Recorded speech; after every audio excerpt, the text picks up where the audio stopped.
Hello everybody, this episode was recorded with a Shure SM7B dynamic broadcast and vocal microphone. Life After SAE, brought to you by Shure.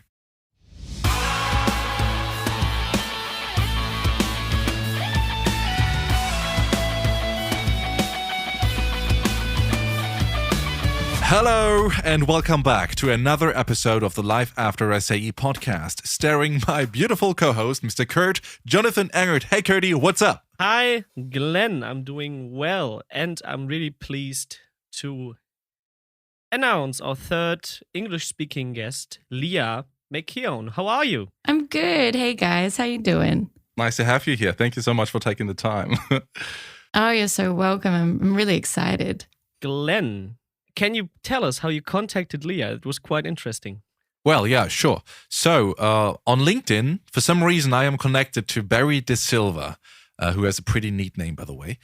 And he is the National Communications Manager at the SAE Institute Australia. He showed off one of Leah's projects, and I found it pretty interesting. So I messaged him, and I asked if he could connect us. And he was like, all right, I'm going to talk to Leah. Yeah, obviously she said yes. And now we're sitting here recording an episode with her. Yeah, I was so excited when Barry sent that. I was like, wow, just the thought of getting to speak to sort of about myself internationally, that's sort of crazy. Yeah, absolutely. Talk to these Germans. Yeah. Wow. Okay, Leah, first up, you know the procedure since you listened to one of our episodes already. First up, the three big questions. Who are you? What is it that you do? And why are you doing that? So, as we said, I'm Leah. I live in Adelaide, South Australia. And before I went to SAE at the Adelaide campus, I went to university. I did a Bachelor of Arts, majoring in performing arts and English creative writing. Yeah, I saw that. Yeah. Wow. Yeah, I forget how thorough you guys are. You know everything. That was really great. And I did a lot of growing up in that course and stuff like that. So I was really glad I did SAE after because I looked at it straight out of high school and I probably just wasn't emotionally ready and mature enough. And so going into that after uni, towards the end of my uni course, I kind of found film and TV. I sort of met people that were in it and I started doing location sound on set. And I loved that. I really enjoyed it. And I just wanted to understand it more. I wanted to understand how sound worked. So that's why I chose to go to SAE and I did the diploma. It's like a diploma of sound production, studio production is sort of the lead. So that's, just goes just short of a year. And I did that. That's I finished that in 2018. And Same, actually. Yeah. So 2.5 years. Yeah, I did it. Yes. Finally. Different. It's a bit different in Germany, actually. It seems like the whole SAE system is a bit different in Australia because diploma is 18 months, is it here? Is it? And you guys, 18 months diploma, and you're doing it in a year. Yeah, it's a short one. That's the fast track version, I think. Yeah, I guess so. Because we always see diplomas, I'm assuming it's the same as like a stepping stone to your bachelor. Yeah. So Yes. Yeah, I guess it's slightly different.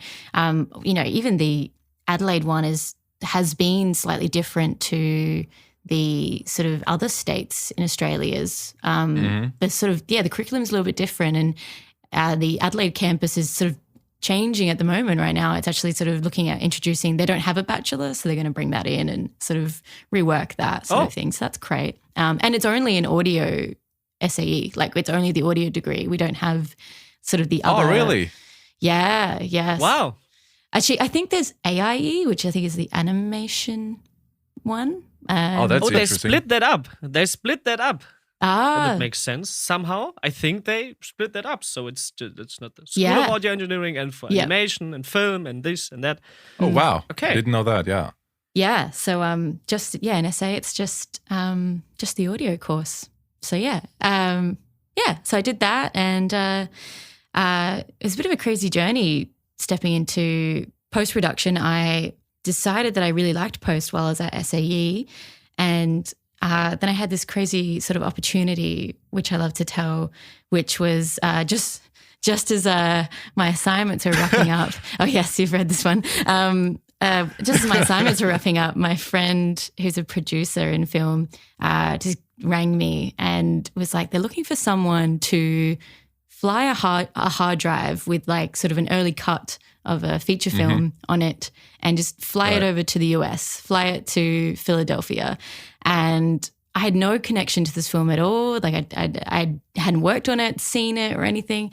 And they just couldn't find anyone else in Adelaide who had the weekend free and a passport. So wow. Yeah. So I got the gig. And yeah, I just flew over, had spent like 25 hours on the ground in Philly and then flew back. And it was awesome. So you just had to take the hard drive with the sci-fi movie on it and fly it over? Oh yeah, the film's called I Am Mother. And yeah, so that was fun. And it sort of allowed me to ask a favor back. And I asked the production team if I could come in to their mixing session, like sort of their final mix for the film back in Adelaide.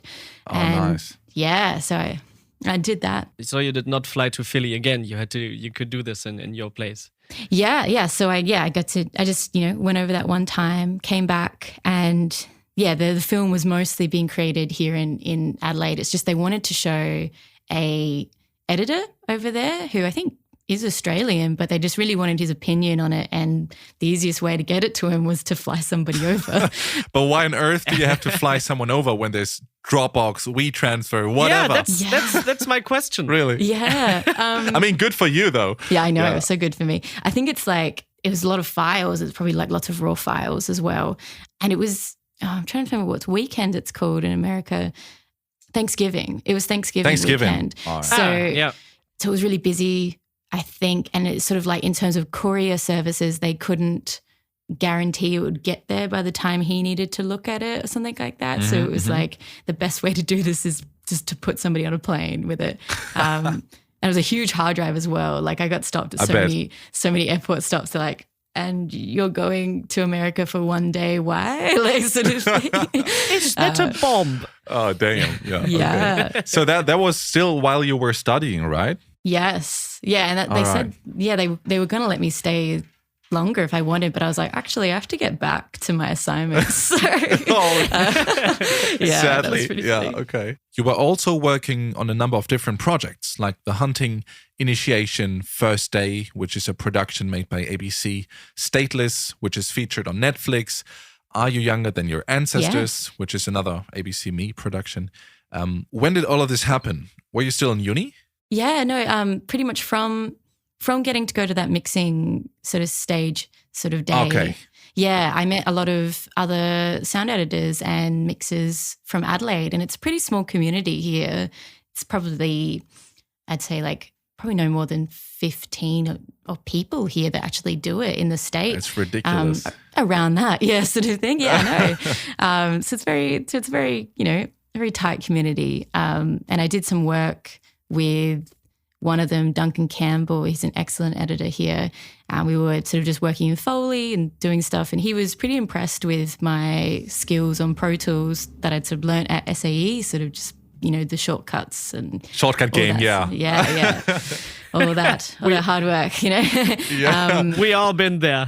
Yes. So he was pretty impressed with that. And then when my current boss, Mike Darren, was looking for an assistant for the Hunting, he sort of put my name forward and said, this girl will be great for it, I think. So, yeah. And good on ya. Yeah, that's sort of the start of it all, really. I sort of proved myself there and stuck around. Mike was sort of just building this company called Artisan Post Group, which is sort of now the company I work mostly for at the moment. And yeah, that's sort of been 18 months since then, this sort of thing. And it's, just sort of all those projects that you just listed have come through Artisan, and it's just been excellent that I could stick around, that they still wanted me around and, found value in having me there as either like a sound assistant or an assistant editor, or even I've been lucky enough to be, the sound effects editor on Aftertaste was the recent one. So it's been great. I've been loving it. Yeah. Yeah, that's what I wanted to say. Of course, we've been looking at everything you put on the internet. We are the FBI of the internet, and we looked at your LinkedIn, and you did quite a career there, from multiple assistant roles to sound editor, which you just mentioned. And what's A, really impressive, and B, you're around our age or something. Yeah, mid-20s. You guys mid-20s? Mid-20s. 25, and that's already a lot of. There you go. That's a lot of responsibility, and I wanted to ask you how you deal with responsibility. Yeah, I think I kind of fall into it naturally. I think I count myself very lucky. I'm quite an organized person. I worked previously at a bakery for many years, so I suppose I had that sort of ability to talk to people, to answer phones, so really comfortably. I wasn't sort of afraid to communicate, and I'm quite outgoing. So I think that helps a lot in sort of that kind of role. You know, sometimes it's just your personality, like, it's kind of what do you bring to the environment as well. It's true. Yeah, soft skills. absolutely. Let's call it soft skills. Yeah, hard and that's soft right. skills, right. Totally. Oh, and this reminds me of something. Now, check out my bad transition. So the girl in Love at First Fight, she also worked in a bakery, right? And Love at First Sight is a project you worked on. We should talk about that. Yeah. So, it's called Love, Guns and Level Ups. Very close. Yeah. Yes. That was actually the bakery I worked at. We went back and filmed in it. Yeah.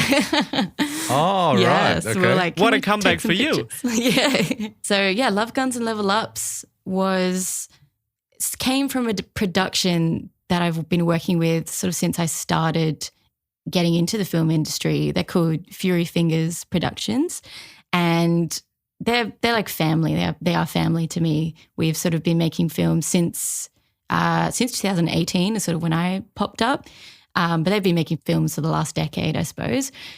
And their niche is video games. They love making parody videos about about sort of anything like Tomb Raider or Far Cry 5 and stuff like that. So and then they got a bunch of funding through sort of our government. We have like a sort of the film body is Screen Australia. Mm-hmm. And they sort of put out grants, and they picked up one of them, and it was awesome to be, with a team of people that we've been working with for free, for passion, and then here's the chance to pay everyone and make something exceptionally amazing with sort of the funds to do it right. Okay. So Love Guns was my baby. So it took Well, I gotta admit, I watched the whole web series, the whole 10 Amazing. episodes, and I gotta say, in the beginning, I was like, "Yo, what am I watching?" I know. Yeah, because the whole thing is all over the place when it comes to 3D animation. It's crazy. Yep. But then, I got it after a while. I got hooked with the story, and I binged the whole thing. So, we should totally talk about that. Please do that, Leah. Glen annoyed me. He was like, watch it. You have to watch that. Awesome. Yeah, no, I'm glad you liked it. Yes. Absolutely. Yeah, so the premise is it's a guy here in Australia and a girl over in the UK. She's set up in London, and they meet playing video games online and sort of form a relationship, a long distance relationship. Yeah, eventually they get a chance to meet in person, and it's sort of just how that plays out, sort of how, a long distance relationship sort of online and how that kind of grows. And it was so much fun. It was so much fun to work on. And, if you watch the show, you'll see it's just a bunch of video game worlds and it's different realms. And It is. It was so much Yes. work, as you can imagine. Yeah. The first scene in particular is just full of guns and sort of lasers and effects, and it's just crazy. Really cool. Yeah. All right. So, what were your tasks on this project? Probably location set recording. Yeah, so I did that as well. So I did all of the post with a couple of other editors helping me out. And I also was on set for most of it. I couldn't be there for the full. We shot it in about 2 weeks, but for a good portion of it, I was on set recording, which I love as well. I love being around people on set like that. Yeah, so we did that we filmed that near the end of 2019.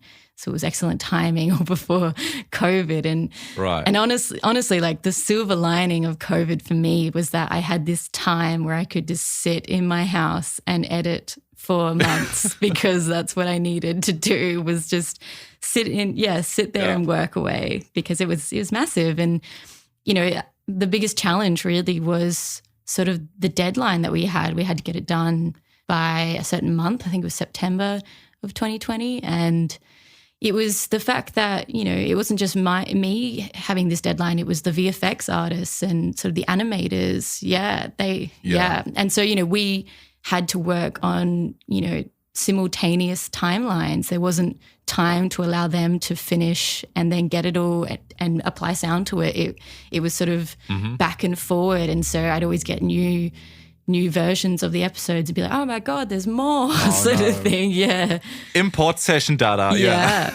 Pretty much. God damn. But I have another question, which is interesting, especially when we started the podcast. I started realizing that it's interesting how little women are working in audio. That's really interesting.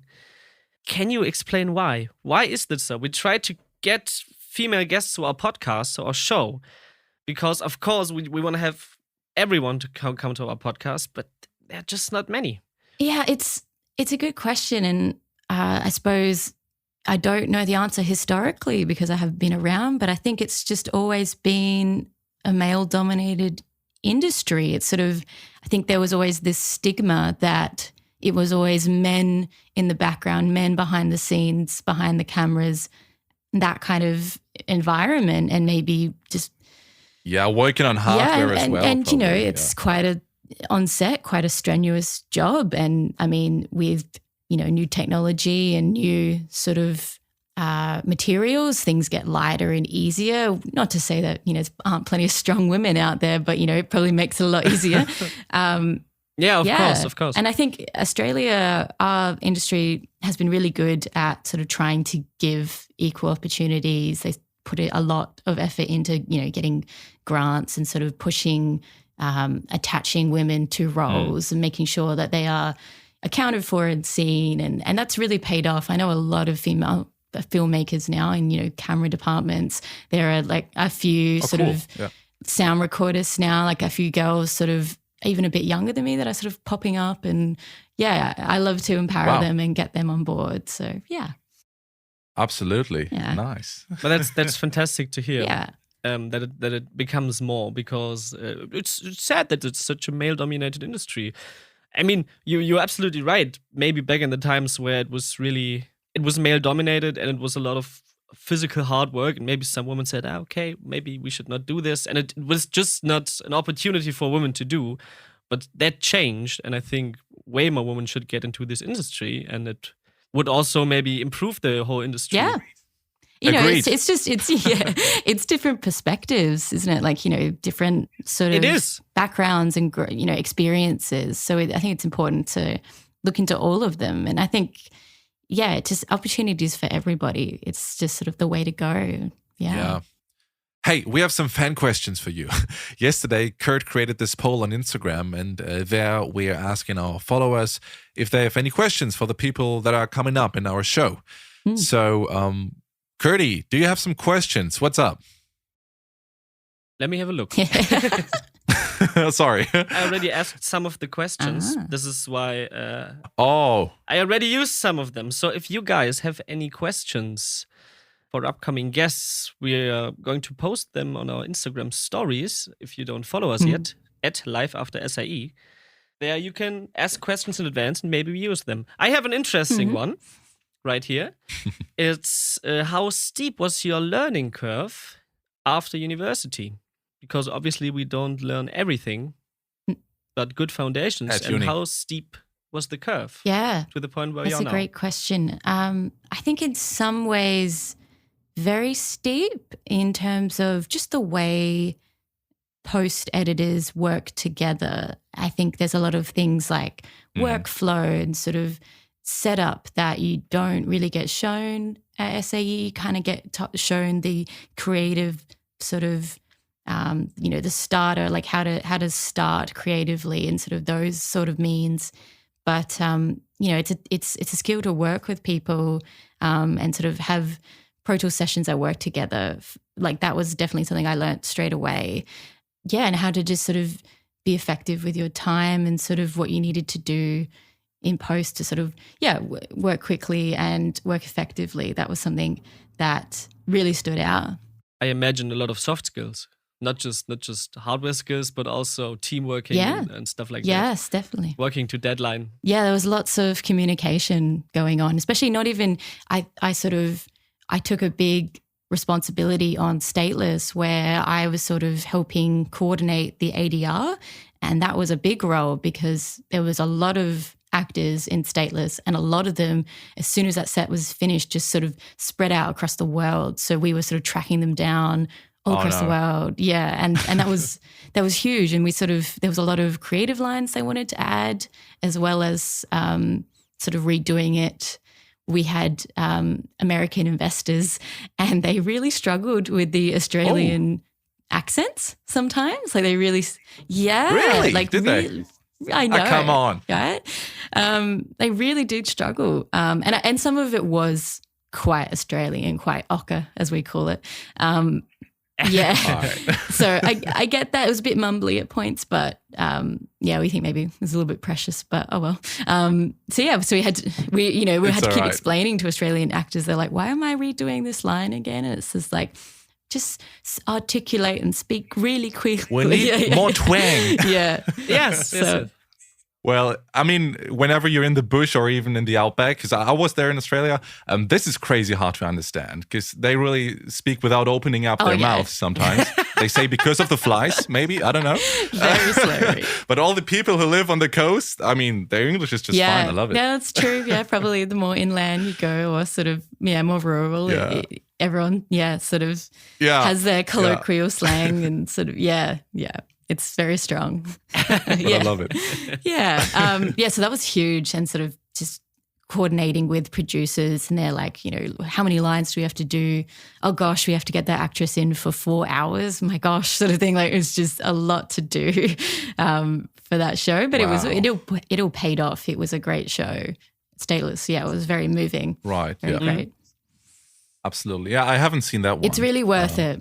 But Love at First Sight is nice. Yeah, it okay. really exposes sort of Australia's immigration system. Like it's retrospective to, how it used to be. So, you got to hope it's a bit better. But yeah, it's excellent story, like hearing multiple stories sort of come together in one place and sort of different, like just the different perspectives of that. Sort of you see it from a refugee's point of view, you see it from a guard, you see it from an Australian woman, and it's just very interesting to see how that all relates. Yeah.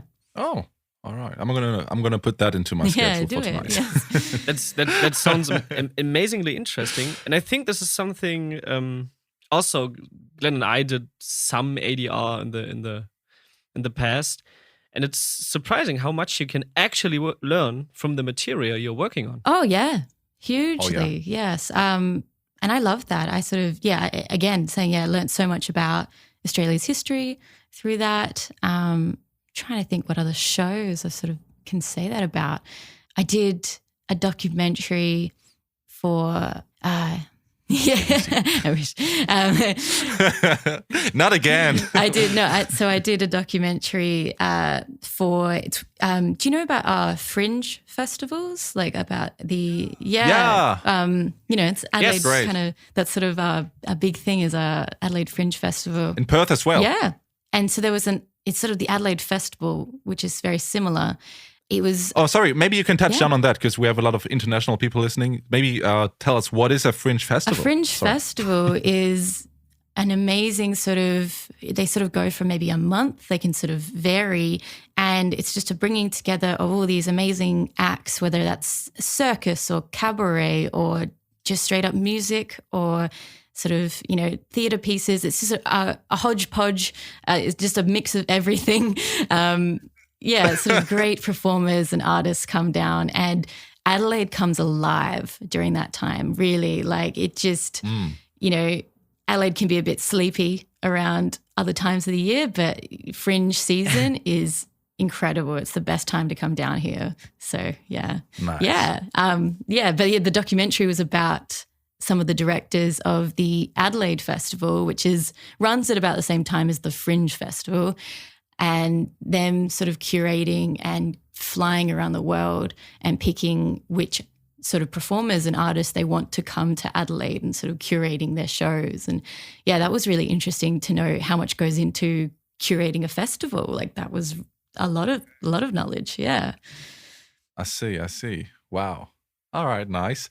Yeah, totally worth going to check it out. Whenever you're in Australia, check out the Fringe festivals. Yes. They are great. And there's good food too. Yes, great food.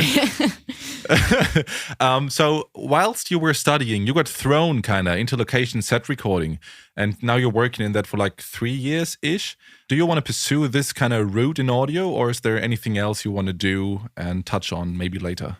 It's tricky. I really wanted to be someone who could do both location audio and post sound.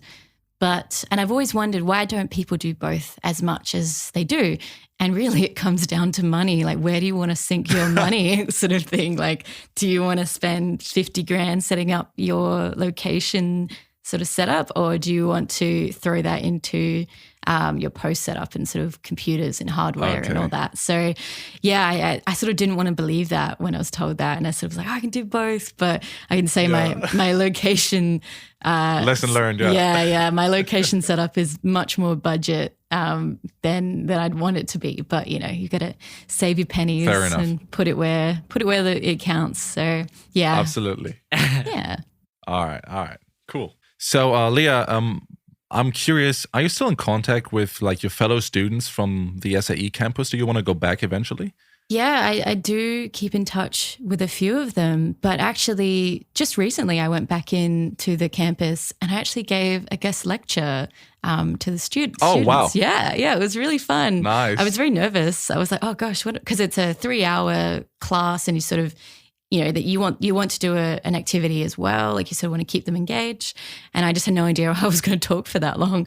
But then I sat down with Michael Carver, who was my tutor at the time and my friend still. And we looked at Love Guns, the series, and he was like, Oh, you talked about that? Yeah. Okay. He was like, you can talk about that for 2 hours if you wanted. And that's virtually what happened. I sort of introduced myself and told them about, film and stuff like that. And then, I just sort of deep dived into the show and broke that down for them. And they loved it. They loved seeing all the choices, like the song choices and, the effects choices and all that. So, yeah, it was really, really great. Yeah, I loved going back and seeing where it all began and seeing these fresh, excited faces, and they're learning as well. And this one guy who's still sitting there, like, you're still here? Yeah, it's like, oh, hey, man, go to sit. Yeah. No, I can totally relate to that because I remember being a student, and then we had those tutors coming in from the industry, and they talked about their projects. And as a student, you get such great insights into what's actually going on in the industry. It's not just mixing and producing. There's way more jobs in the background. So I really love those insights as well. Yeah. And yeah, it's just a great opportunity. Yeah, no. That's why we do the podcast. I think I find this podcast so interesting to know how people, what their pathways have been since then. I think it's great. Yeah. Great. Thank you.